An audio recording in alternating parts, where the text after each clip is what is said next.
ایک ہاتھی اور درزی کی کہانی۔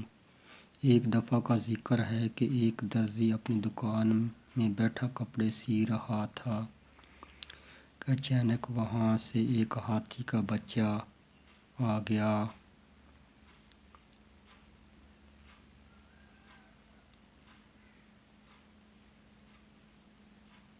اور اچانک اونچا اونچا بولنے لگا۔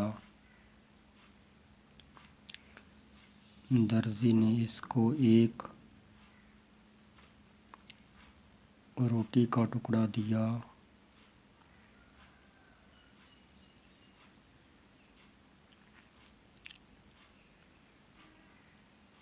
وہ ہاتھی ہمیشہ درزی کی دکان پر آتا تھا۔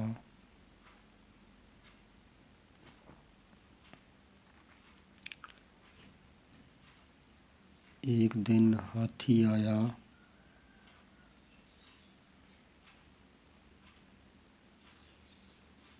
لیکن درزی نے روٹی کی بجائے سوئی چبھا دی۔ ہاتھی بھاگ گیا۔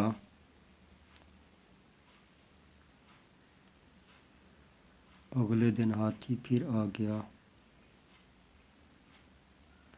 لیکن اس کی سونڈ کچرے سے بھری ہوئی تھی۔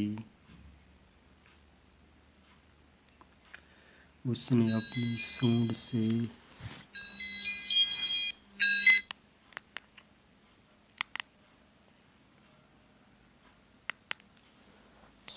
کچرا درزی کے کپڑوں پر پھینک دیا۔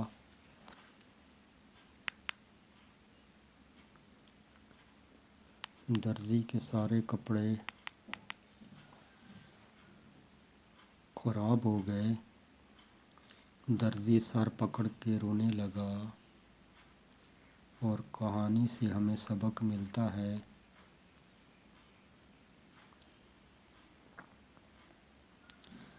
جیسا کرو گے ویسا بھرو گے۔ تب تک کے لیے اللہ حافظ۔ اور میرے چینل حمزہ بشیر کو سبسکرائب کریں اور لائک اور کمنٹ